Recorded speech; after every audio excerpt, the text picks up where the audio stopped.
Assalamualaikum warahmatullahi wabarakatuh. Apa kabar mahasiswa semuanya?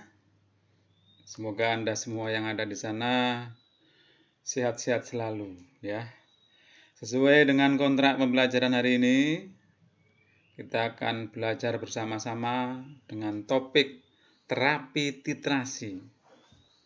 Saya yakin Anda semua sudah membaca RPS, sehingga pada hari ini kita akan fokus pada terapi titrasi. Sebelum kita mulai belajar, supaya proses ini mendapatkan amal ibadah ya dan keberkahan, marilah kita mulai bersama-sama dengan doa. Berdoa dipersilahkan. Doa selesai.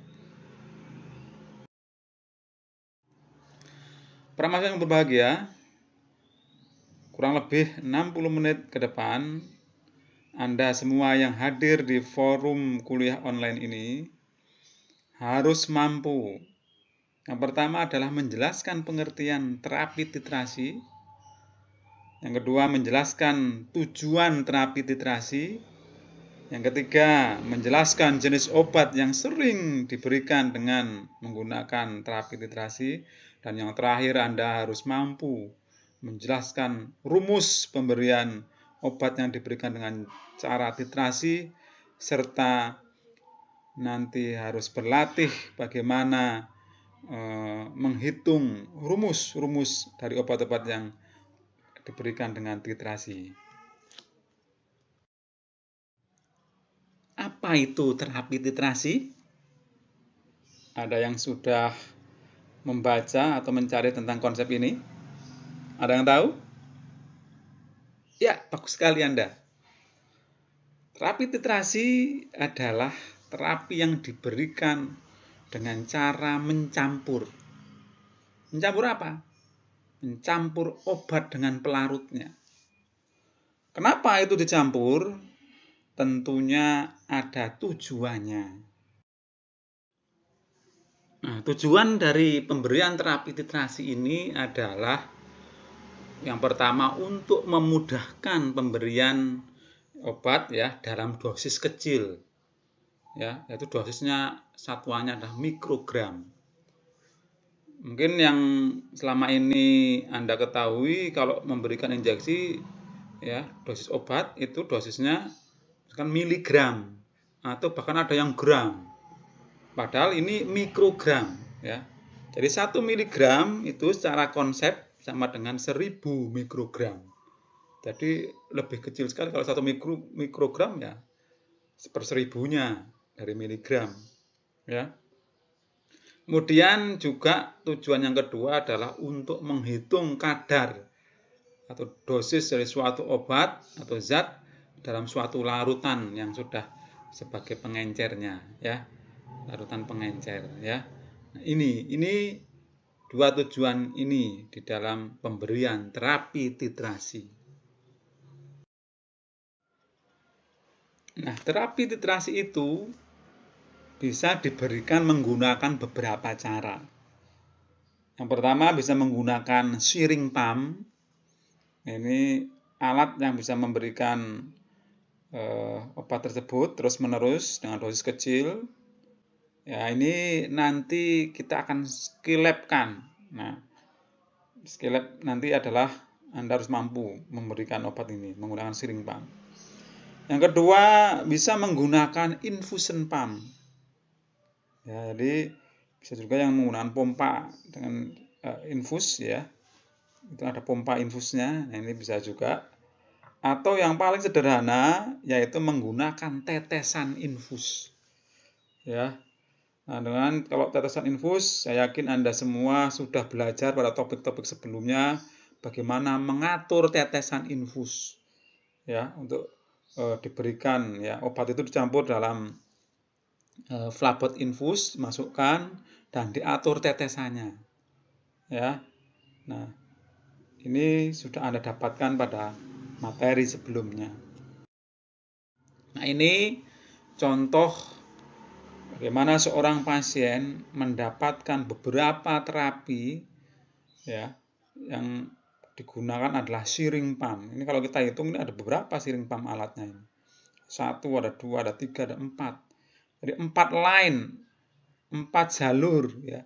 Jalur obat yang diberikan ya dengan cara terapi pada pasien dalam waktu bersamaan. Ini pasien di unit intensif ini memang sungguh sangat luar biasa untuk terutama bagaimana menjaga supaya status hemodinamik pasien itu dalam kondisi stabil. Nah, ini kalau kita lihat ya pasien tersebut ini ada 4 line tadi, ini luar biasa ya. Nah, jenis obat apa saja yang diberikan dengan cara titrasi? Nah, yang paling sering itu adalah golongan inotropik ya. Inotropik ini adalah golongan obat yang digunakan untuk meningkatkan kontraktilitas jantung.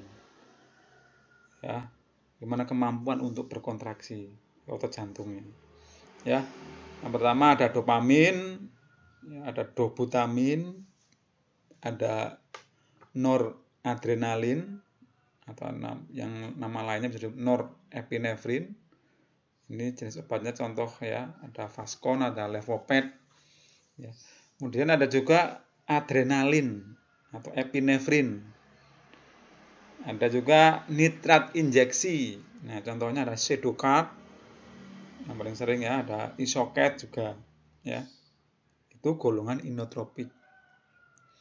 Ada juga golongan elektrolit ya, untuk mengoreksi kondisi elektrolit seseorang. Contohnya kalsium klorida atau KCl, magnesium sulfat atau MgSO4 ya. Dan juga ada insulin. Nah, insulin ini juga diberikan salah satunya dalam rangka mengoreksi juga elektrolitnya ya. Nah, ada golongan antikoagulan, misalkan heparin atau obat-obat streptase ya. Ya, ini kalau streptase ini biasanya diberikan pada pasien-pasien yang mengalami serangan jantung ya, dalam kondisi sindrom koroner akut, misalkan mendapat terapi streptokinase ya, itu namanya streptase ya. Oke, kemudian ada obat-obat lain, misalkan aminofilin, ada midazolam, morfin, ada juga diazepam ya. Atau juga ada golongan-golongan antibiotik, misalkan cefalosporin golongan 4. Nah, ini seperti Maxipim dan meropenem contohnya. Meropenem juga ada, meronem juga ada. Ya. Nah, nanti kita akan jelaskan lebih lanjut terkait dengan bagaimana cara ya dan apa, bagaimana. Nah, ini kita akan jelaskan lebih lanjut. Nah, yang pertama adalah dopamin. Dopamin ini merupakan golongan dari inotropik tadi. Ini dosisnya adalah mikrogram. Nah, ini biasanya harus diencerkan ya dengan pelarut ya.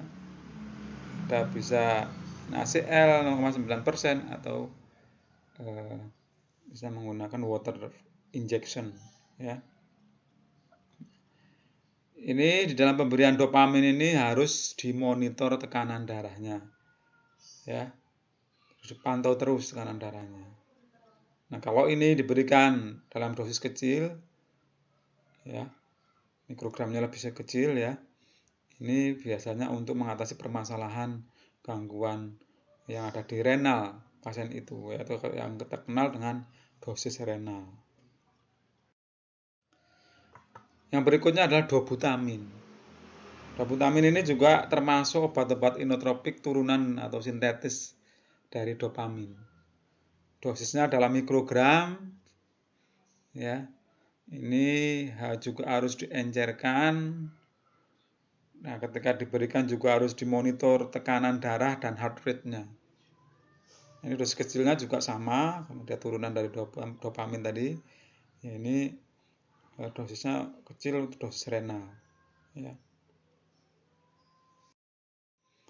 Berikutnya adalah noradrenalin.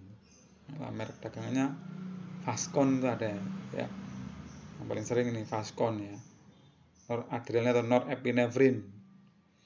Nah, ini merupakan vasokonstriktor, artinya obat ini digunakan untuk ya, mengkonstriksikan atau menyempitkan pembuluh darah. Harapannya apa? Kalau pembuluh darah itu disempitkan, alirannya itu menjadi cepat ya, menuju organ target tentunya ya, sehingga permasalahan pada organ target tersebut bisa teratasi dengan cepat ya. Contohnya misalkan pada pasien mengalami gangguan shock distributif akibat kelainan pada vaskulernya. Nah, ini bisa diberikan dengan noradrenalin. Dosisnya biasanya dimulai dari 0,05 mikrogram per kilogram berat badan per menit ya.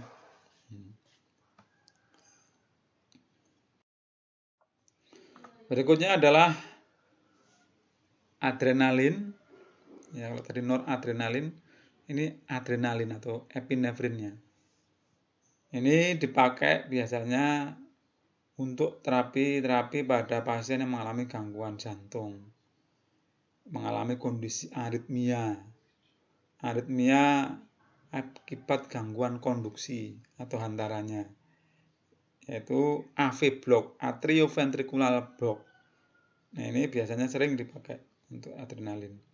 Dan pada pasien-pasien mengalami cardiac arrest, ini juga menjadi obat utama nih ya, adrenalin ini ya. Karena apa? Pada kondisi henti jantung ini diberikan. Karena obat ini berfungsi untuk menciptakan beat atau denyutan. Jadi saat kondisi pasien arrest, mengalami henti jantung, tidak ada denyutannya, ketika obat ini diberikan, harapannya akan muncul beat-beat ya, denyutan-denyutan dari atau kontraksi dari jantung.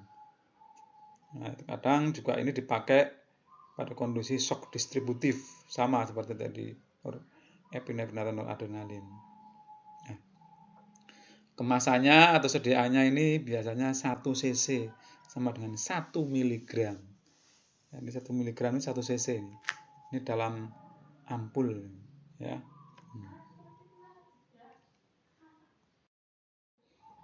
Berikutnya adalah nitrat injeksi. Ya, kalau ada mereknya, misalkan kalau yang tablet itu juga ada namanya isosorbit dinitrat. Jadi kalau tablet itu bisa diberikan sublingual. Lalu yang ini yang kita berikan adalah yang nitrat injeksi, yaitu nitrogliserin yang paling sering. Ya, ini merupakan juga vasodilator. Jadi berkebalikan tadi dengan epinefrin atau norepinefrin. Kalau tadi vasokonstriktor, nah nitrat injeksi ini justru vasodilator, memperlebar pembuluh darah. Nah, ini dipakai pada pasien-pasien yang mengalami hipertensi, karena pada kondisi hipertensi lumen pembuluh darah itu biasanya menyempit ya. Nah, ini juga harus dilebarkan dengan nitrat ini ya. Pada pasien-pasien edema paru misalkan. Ya. Juga pada pasien-pasien yang mengalami shock kardiogenik. Ini pasien mengalami gangguan jantung ya. Kemudian pemberiannya ini biasanya tidak diencerkan, jadi bolus ya. Ini harus dimonitor tekanan darah ya, dan juga ronhinya. Karena kalau biasanya kalau sifatnya vasodilator itu kalau diberikan nggak dimonitor, takutnya pasiennya akan mengalami hipotensi ya. Jadi ini harus selalu dimonitor, dan juga apakah muncul adanya ronhi ya. Ronhi itu biasanya kan muncul ada masalah cairan ya, di paru-paru ya, karena dia dilebarkan pembuluh darahnya, jadi mungkin terjadi penumpukan cairan juga di paru-parunya ya. Nah, contoh dari nitrat ini yang sering digunakan di lapangan ini sedokat. Nah, kalau sedokat ini atau isosorbit dinitrat sama ya. Ini sediaannya ampul, satu ampul ini biasanya berisi 10 cc. Atau kalau yang ini isoket 0,1% ya. Ini ya. Ini juga sering dipakai di lapangan. Nah, berikutnya adalah kalium. Ya. Itu KCl ya. Kalium klorid atau nama lainnya juga potasium klorid. Nah, ini digunakan pada pasien-pasien mengalami kekurangan kalium atau hipokalemia. Ya. Ini bisa diberikan dengan siring pump ya. Dan biasanya ini tidak boleh nih diberikan terlalu cepat ya. Kalau terlalu cepat ya nanti bisa justru kaliumnya cepat masuk ya, bisa membahayakan juga pada kondisi otot, pergerakan otot ya, dari kalau itu mengalami kardiovaskuler ya otot-otot jantungnya kita bisa berbahaya ya. Kemudian harus dimonitor, harus begitu cek diberikan harus dikoreksi lagi, cek lagi kadar kalium darahnya apakah sudah masuk dalam rentang normal. Jangan sampai terjadi yang tadinya hipo malah jadi hiper. Ini juga kondisi hiperkalemi ini juga berbahaya. Ya, pasien bisa mengalami henti jantung kalau hiperkalemi ya.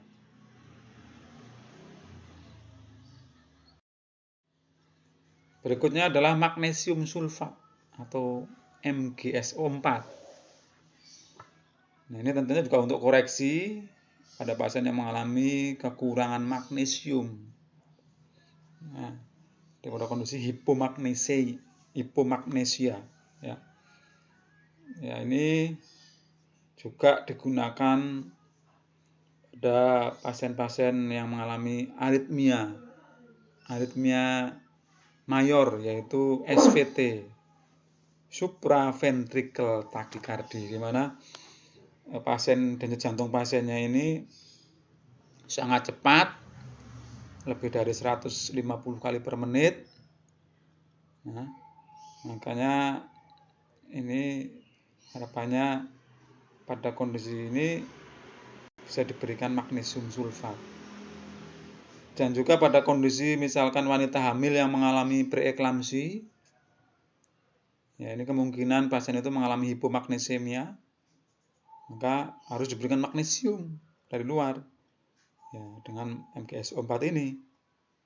Hati-hati, ini harus dipantau juga tekanan darahnya ya, karena bisa terjadi hipotensi. Jadi harus dimonitor juga ya, tekanan darahnya ya. Berikutnya adalah insulin. Kalau insulin saya yakin Anda semua sudah tidak asing lagi ya. Barangkali pernah melihat mungkin pada saudara atau anggota keluarganya yang mengalami diabetes yang tergantung pada insulin. Ini harus diberikan insulin. Itu kalau untuk injeksi langsung. Kalau ini nanti bisa titrasi ya menggunakan siring pump ya. Nah, insulin ini ketika diberikan dengan metode titrasi, ini biasanya pada pasien-pasien yang mengalami ketoasidosis diabetikum. Makanya harus cepat diberikan menggunakan insulin, menggunakan siring pump ya. Oke, obatnya ada insulin. Dosisnya ini biasanya kalau itu pemberian injeksi itu disesuaikan dengan kadar gula darah yang saat itu pasien berada, artinya pasien itu sedang setelah diukur, habis dilakukan cek gula darah. Nah, itu berapa? Nah, dosisnya mengikuti setelah dicek. Ya, makanya kita sebut namanya istilahnya adalah sliding scale ya. Pemberiannya mengikuti dari kadar gula darah pasien tersebut, ya, dari waktu ke waktu. Sebelum nanti ditentukan dosis yang reguler tentunya, ya. Nah, insulin ini satuannya dalam international unit atau IU, ya, international unit, ya. Berikutnya adalah antikoagulan. Antikoagulan ini yang paling sering yaitu heparin, ya.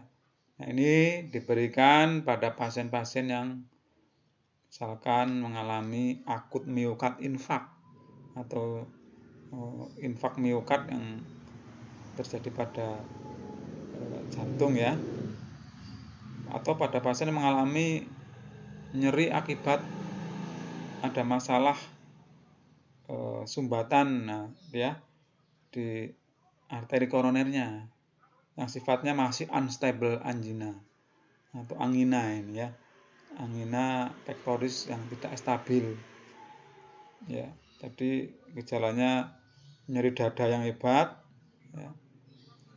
ya, tanpa melakukan aktivitas itu timbul nyeri dada. Nah, ini pasien masuk nanti dalam kondisi sindrom koroner akut. Nah, ini apabila durasi atau waktu atau onset kejadiannya sudah melebihi dari batas-batas terapi yang efektif, maka dilakukan pemberian terapi heparin atau heparinisasi, ya. Kemudian juga bisa diberikan pada pasien yang mengalami deep vein thrombosis, itu gangguan vaskuler, ya, gangguan vaskuler di organ-organ ekstremitas bawah, ya.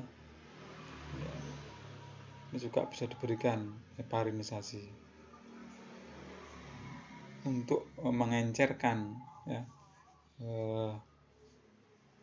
dari darah yang dimiliki pasien, ya. Harus hati-hati, ini juga harus dimonitor koagulasinya, indikatornya bisa PTT atau PTTK, ini harus dicek juga. Prothrombin time-nya itu berapa, ini teman-teman kalau memanjang, ya, takutnya bisa mengalami perdarahan, ya. Jadi harus dimonitor. Nah, dosisnya ini biasanya di dalam pemberiannya adalah kelipatan 250 unit, ya. Nah, berarti ada 500, ada 750 atau 1000 unit. Nah, ini kelipatannya 250, ya. Nah, kalau ini nih tentunya ada di gambar ini ada Inviclot merek dagangnya. Ini Inviclot injection ini 5.000 unit, ya, per cc misalkan. Ini bisa tergantung dari kemasannya atau sediaannya, ya. Berikutnya adalah aminofilin. Nah, ini merupakan obat-obat, ya, merupakan obat-obat untuk bronkodilator atau mendilatasi atau melebarkan dari bronkus. Ini ada pasien-pasien yang mengalami asma, ya, asma attack. Nah, ini obat-obat ini bisa diberikan pada pasien. Nah, obat ini juga bisa berefek untuk menurunkan tekanan darah. Jadi harus dimonitor tekanan darahnya. Dan juga monitor suara wheezing, ya. Jadi kalau misalnya bronkusnya menyempit, timbul suara wheezing, nah ini kalau sudah diberikan, dimonitor bagaimana, masih ada wheezingnya atau sudah hilang. Nah, ini salah satunya juga bisa secara klinis untuk menilai keberhasilan atau efektivitas dari pemberian terapi aminofilin ini, ya. Berikutnya adalah midazolam.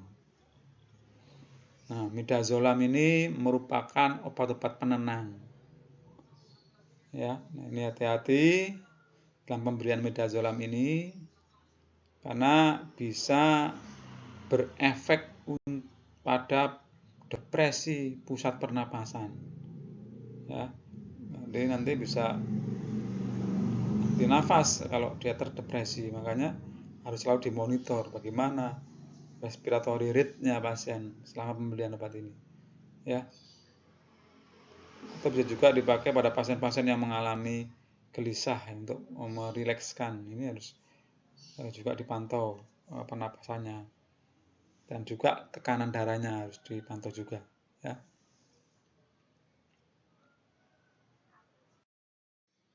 Nah, berikutnya adalah morfin injection ya. Ini merupakan obat analgetik paling kuat. Jadi ini untuk penghilang nyeri ya.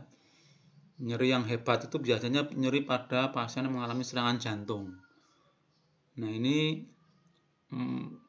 nitrat saja tidak mampu untuk menghilangkan nyeri. Nah, makanya pada serangan jantung itu atau sindrom koroner akut ini biasanya diberikan morfin. Nah, morfin ini merupakan obat high alert, ini yang harus dijaga penyimpanannya dan hati-hati pemberiannya, ini tidak sembarangan. Ya, harus dimonitor juga di dalam memberikannya, karena apa? Obat ini bisa mendepresi pusat pernapasan, jadi hati-hati, pasien bisa henti nafas kalau nggak dipantau dengan baik. Dan juga dapat menimbulkan efek-efek adiksi atau bisa menimbulkan ketagihan. Jadi harus betul-betul tepat ini diberikan pada pasien ya. Nah, apa saja yang harus kita siapkan di dalam memberikan terapi titrasi ya. Yang pertama adalah syring pump ya. Nah, ini syring pump, nah, kalau di lapangan ini modelnya sangat bervariasi tergantung dari produk mana ya. Nah, kalau bagian-bagian mungkin juga nanti agak sedikit berbeda, tetapi prinsipnya adalah sama. Nah, untuk bagian-bagian dari syring pump ini nanti kita akan jelaskan di skill lab ya. Nah, kemudian yang harus kita siapkan adalah ini disposable atau spuit 50 cc atau 25 cc. Nah, kemudian ada juga 3-way stopcock ya. 3 itu 3, W itu jalan ya. Ya, atau ini ada seperti kran ya untuk mengatur aliran ya, menurut 3 aliran berarti 3 cabang ya untuk menyambungnya. Kemudian ada namanya extension tube atau kalau di tempat-tempat tertentu namanya perfusor. Kemudian juga ada label, ini untuk menuliskan identitas obat dan identitas pasien. Ada juga infus line ya, yang kita mungkin butuh infus setnya. Ada kalkulator, ini untuk menghitung ya, menghitung dosis dan menghitung kecepatannya ya. Ada alkohol swab, ada sarung tangan, dan juga lembar dokumentasi. Nah, ini yang kita butuhkan. Nah, ini contoh akses vena. Nah, yang pertama ini pasien terpasang namanya kateter Swan-Ganz. Kateter Swan-Ganz ini kateternya dimasukkan sampai ke ruang-ruang jantung yang kurang lebih panjangnya 110 cm. Nah, kateter Swan-Ganz ini bisa berfungsi untuk akses pemberian obat ya. Ada line khusus untuk memasukkan obat. Nah, karena dia langsung ke sistem vena besar ya, vena sentral. Nah, kalau yang ini kedua ini pasien terpasang CVC ya, Central Venous Catheter ya, ini di vena-vena besar ya. Ya. Sehingga memang kalau obat-obat ini tepat sekali diberikan pada akses vena-vena yang besar, jangan vena-vena yang kecil ya. Ya, ini kalau vena-vena yang kecil nanti alirannya tidak lancar ya, jauh juga dari organ target, yaitu kalau misalkan masalahnya di jantung ya sangat jauh. Kalau dengan vena sentral ini mudah dan biasanya akan meminimalisir terjadinya flebitis ya, karena itu obat-obat yang diberikan biasanya konsentrasinya tinggi ya, jadi sangatlah tepat ya bila menggunakan akses vena sentral. Ya. Nah, bagaimana persiapannya? Tentunya kita harus menggunakan proses pendekatan antara perawat dan pasien.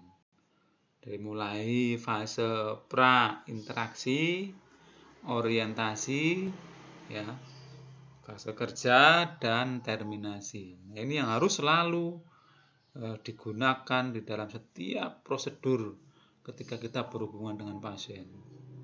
Dan di dalam fase persiapan, ini tentunya kita harus memberitahu pasien maksud dan tujuan untuk apa, sehingga pasien tidak bertanya-tanya, saya diberikan obat apa, untuk apa, ya, sehingga pasien menjadi jelas dan mau diberikan obat tersebut, ya. Walaupun pasiennya misalkan kalau dalam kondisi kritis, ya tidak sadar, tapi sebenarnya fungsi pendengaran pasien ini masih sangat baik sehingga harus tetap dikomunikasikan. Kemudian pastikan akses infus stabil dan paten. Jadi line infusnya, tempat insersinya, apakah di situ ada pembengkakan, flebitis, infeksi kah, atau tertekuk salurannya, itu harus betul-betul dipastikan benar-benar paten alirannya. Ya. Dan juga ada tanda-tanda flebitis atau peradangan, ya, di tempat sekitar daerah insersi dari infus, ya, atau IV kateternya atau tadi CVC-nya, ya, tempat kateter swan gun-nya. Nah, ini harus betul-betul dimonitor. Adakah kemerahan, ada pembengkakan, ya, ya. Adakah area panas atau di sekitar daerah insersi, ya. Ya, itu tanda-tanda peradangan ada enggak, ya. Nah, bagaimana cara pemberiannya? Jadi yang pertama itu adalah menentukan jumlah yang akan diberikan, tentunya sesuai dosis, yaitu kebutuhan per jam itu berapa, ya.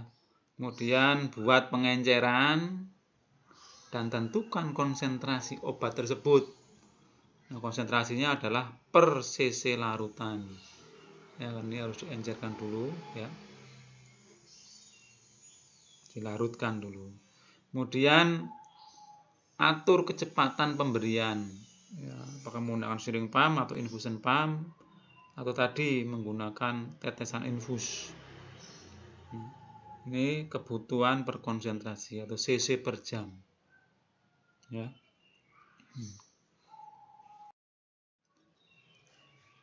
Nah, kalau ini cara pemberiannya lewat drip, ya, tetesan infus, ya. Ini tentukan jumlah yang akan diberikan sesuai dosis, yaitu kebutuhan per jam. Buat pengencerannya dan tentukan konsentrasi obatnya, ya, konsentrasi per cc larutan infus. Baru hitung pemberiannya dengan menghitung kecepatan infus dengan memperhatikan faktor tetes infus set. Kan ada yang makro itu 15 sampai 20, ya. Kemudian ada yang faktor tetesnya 60, yaitu kalau mikro itu faktor tetes, ya.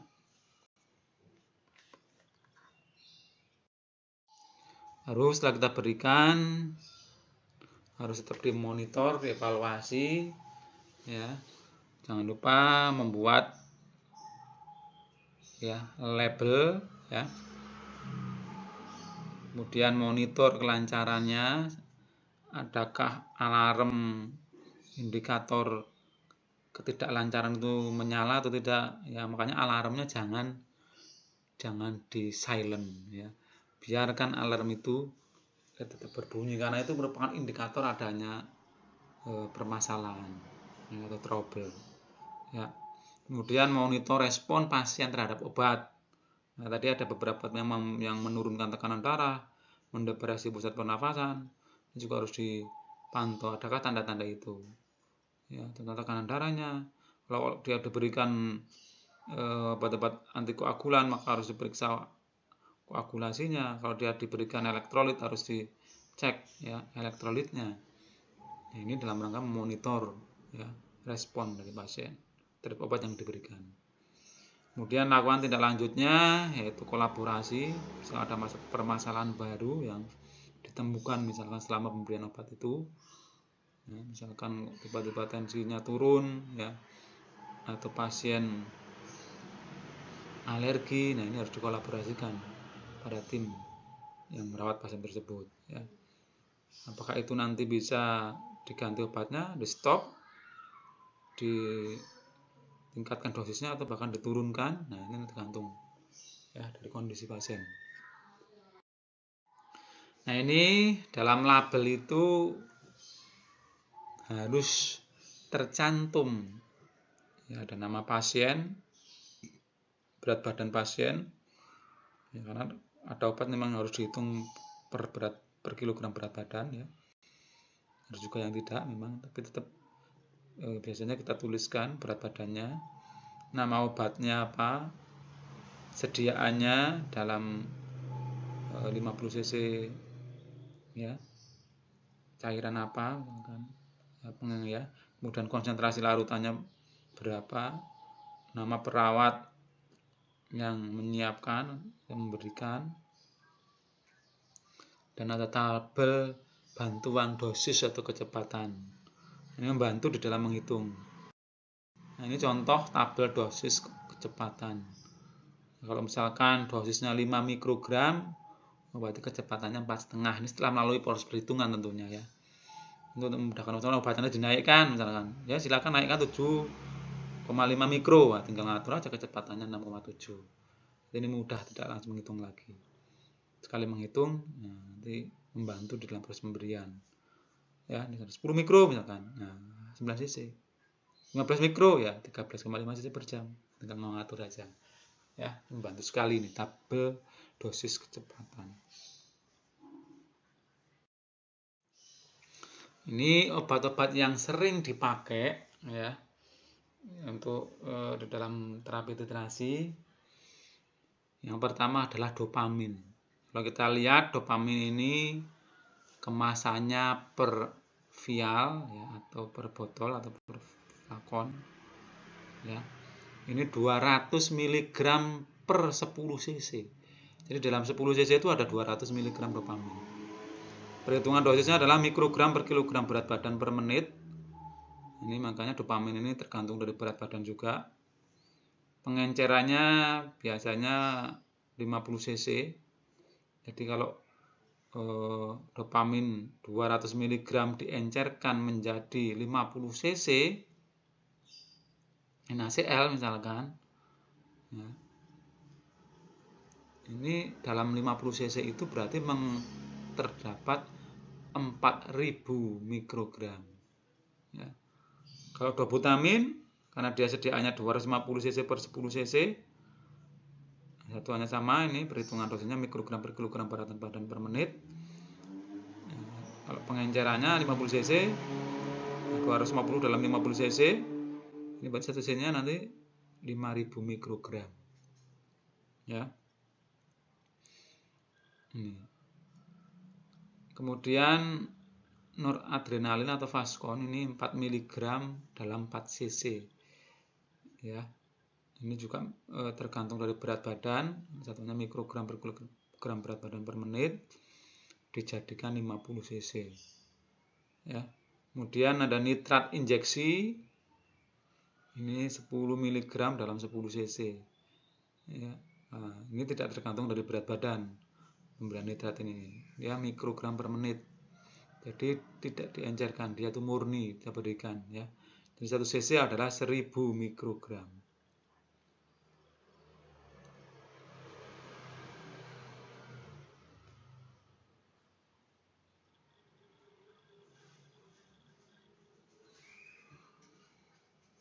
Kemudian heparin ini 25.000 ya. International unit dalam 5 cc. Nah, perhitungannya unit per jam atau 50 cc. Kalau pengencerannya tetap jadikan 50 cc ya. Aminofilin ini 240 mg dalam 10 cc. Ini juga aminofilin tergantung dari berat badan. Satuannya miligram per kilogram berat badan per jam. Pengencerannya 40 cc, jadi kalau 1 cc-nya itu 6 mg. Dormicum ini 15 mg per 3 cc. Satuannya adalah miligram ya, per jam. Ini 15 cc berarti 15 cc dalam 1 cc adalah 1 mg. Morfin ini 10 mg per 1 cc, ini berarti miligram per jam. Ini pengencerannya dalam 20 cc. 1 cc-nya ini 0,5 mg ya. Insulin 40 unit ya, per cc. Perhitungan dosisnya unit per jam. Jadi 40 cc itu 1 cc-nya 1 unit ya. Nah, ini kita akan bahas satu-satu ya, bagaimana cara menghitungnya. Jadi tadi dopamin ini merek dagangnya ini bisa Doperpa, dopamin guilini ya. Ini sediaannya 1 ampul itu 5 cc, ada juga yang 10 cc ini 200 mg.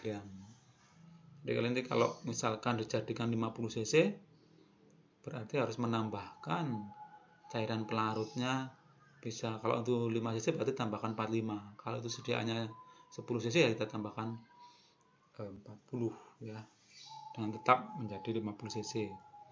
Indikasi ini bisa berhubungan dengan pada chronic renal failure atau gagal ginjal kronik ya.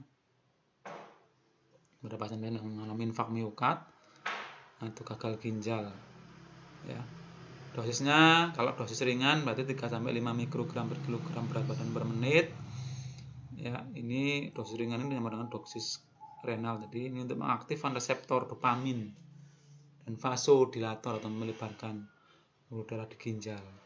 Kalau dosis sedang ini 5-10 mikrogram kilogram berat badan per menit. Ini fungsinya untuk meningkatkan blood pressure. Jadi semakin ditinggikan maka fungsinya berbeda, maka harus hati-hati dalam memberikan dosis ini. Ya, jangan sampai salah ya. Karena dosis sedang ini fungsinya sudah berbeda dengan dosis ringan tadi. Di atas 5 mikro ya itu fungsinya untuk meningkatkan tekanan darah dan mengaktifkan beta reseptor sehingga meningkatkan kontraktilitas dan meningkatkan cardiac output ya, jantung ya. Apalagi kalau dosis berat dia 10-20 mikrogram per kilogram berat badan per menit, justru ini akan menvasokonstriksi vena dan juga termasuk arteri dan mengaktifkan reseptor alfa. Jadi dosisnya harus betul-betul tepat pada kondisi pasien. Salah dosis bisa fatal pasiennya ya. Nah, bagaimana menghitung pemberian dopamin? Ya, tentunya harus ada rumus. Rumusnya adalah dosis yang diminta dikali berat badan pasien dikali 60 ya. 60 menit ya, atau jam ya. 60 menit dibagi jumlah pengenceran. Masih ingat tadi berapa sediaannya? Ya, kita harus ingat sediaannya. Jangan sampai salah. Kalau salah sediaan nanti salah pengencerannya. Contohnya Tuan B dengan kasus acute coronary syndrome, berat badannya 50. Perintah misalkan dari dokter misalkan berikan 1 mikrogram per kilogram berat badan per menit dan dosis dopamin 200 mg dalam 50 cc NaCl ya. Nah, maka kita buat pengencerannya dulu. 1 mg sama dengan 1000 mikrogram ya. Maka caranya adalah 200 mg ini sediaan dopamin. Kalau dia diencerkan dalam 50 cc berarti dibagi 50 cc NaCl 0,9% sama dengan ketemu 4 mg per cc. Kalau 4 mg berarti 4000 mikrogram. Tinggal masukkan saja rumusnya, 1 mikrogram dosis yang diminta tadi kali 50 berat badan pasien kali 60 menit dibagi pengencerannya tadi 4000, ketemu 0,75 cc per jam. Ini harus kita setting di siring pump 0,75 cc per jam. Kemudian Dobutamin, ini misalkan merek dagangnya ada Dobutrek, ada Dobujek, ada Dobutel. Nah, indikasinya ini pada pasien-pasien yang mengalami kongestif, ya, heart failure, itu gagal jantung kongestif, ya, atau pasien-pasien yang mengalami shock. Ya. Fungsinya tentunya ini bekerja pada beta 1, ya, dan meningkatkan kontraktilitas jantung. Dosisnya 2-20 mikrogram per kilogram berat badan per menit. Rumusnya sama dengan dopamin, dosis yang diminta kali berat badan kali 60 dibagi jumlah pengenceran. Contohnya berikan 1 mikrogram per kilogram berat badan per menit dengan berat badan pasien 50 dengan dosis DA-nya 250 mg dalam 50 cc. Kita buat pengencerannya dulu, 1 mg dengan 1000 mikrogram. Nah, jumlah pengenceran ini karena DA-nya 250 bagi 50 sama dengan 5 mg atau 5000 mikrogram. Tinggal masukkan saja dosis yang minta 1 mikro kali 50 berat badan kali 60 dibagi 5000, ketemu 0,6 cc, ya, per jam. Kemudian nitrogliserin ini sediaannya 1 ampul adalah 10 mg. Dosis yang diberikan biasanya 5-200 mikrogram per menit. Ya. Nah, rumus pemberiannya dosis yang diminta kali 60. Jadi dosis yang diminta kali 60 dibagi pengenceran. Tidak tergantung berat badan. Contohnya berikan 5 mikrogram per menit dengan sediaan NTG 10 mg dalam 50 cc NaCl. Nah, 1 mg sama dengan 1000 mikrogram. Nah, jumlah pengencerannya karena tadi sediaannya itu ampulnya itu ada 10 mg dalam 50 cc, ya, dengan ketemu 0,2 mili atau 200 mikrogram, ya, per cc. Nah, masukkan aja rumus 5 mikro, ini misalkan dosis yang diminta tadi kali 60, ya, dibagi 200 mikrogram, ketemu 1,5 cc per jam. Ya. Heparin ini 1 flakon sama dengan 25.000 unit, ya, sama dengan 5 cc. Jadi 1 cc nya adalah 5.000 unit. Rumusnya ini dosis yang diminta dibagi jumlah pengenceran. Ya, ini berbeda lagi rumusnya, ya. Terus diingat-ingat. Nah, contoh berikan 500 unit per jam heparin dengan sediaannya 20.000. Ini ingat ini sediaannya 20.000, ya, dalam 50 cc NaCl. Maka kita buat pengencerannya dulu. Karena sediaannya 20.000, berarti dibagi 50 ketemu 400, ya, unit, ya, per cc. Tinggal masukkan ke rumus 500 dosis yang diminta dibagi pengencerannya 400, ketemu 1,25 cc per jam. Kemudian adrenalin ini namanya epinefrin, istilahnya 1 ampul 1 mg. Indikasinya pada pasien mengalami cardiac arrest atau henti jantung, ventricle fibrilasi yang halus, atau ventricle tachycardia yang tanpa nadi. Fungsinya adalah stimulus reseptor adrenergic. Ini dosisnya adalah 0,05 mikrogram per kilogram berat badan per menit, atau 4-8 ampul dalam 50 cc. Ya, kalau ini kalau kita butuh 50 cc, adrenalin langsung diberikan, ya.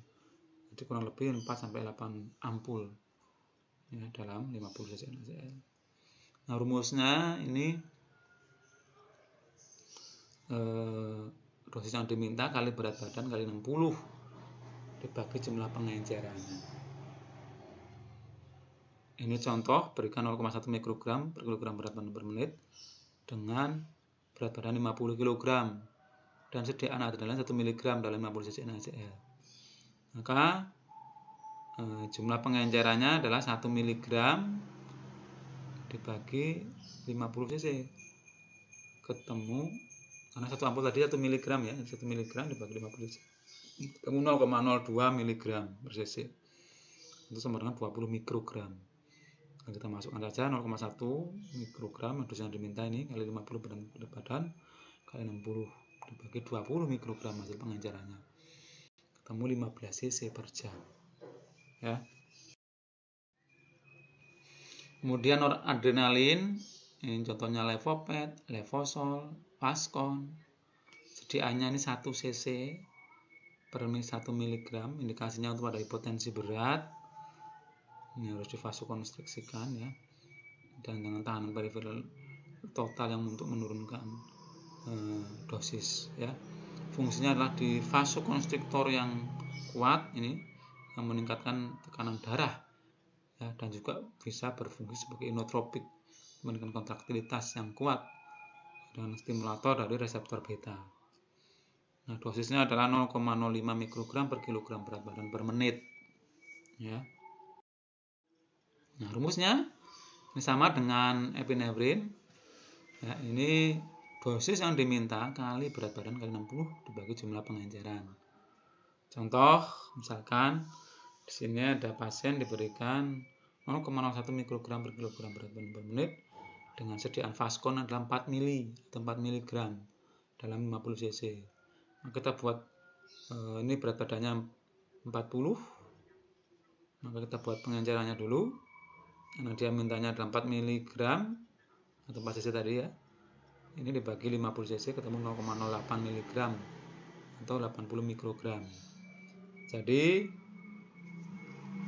bisa masukkan dalam rumus 0,01 mikrogram dosis yang diminta kali 40 berat badan 60 dibagi 80 ini pengenceran. Ketemu 0,3 cc per jam.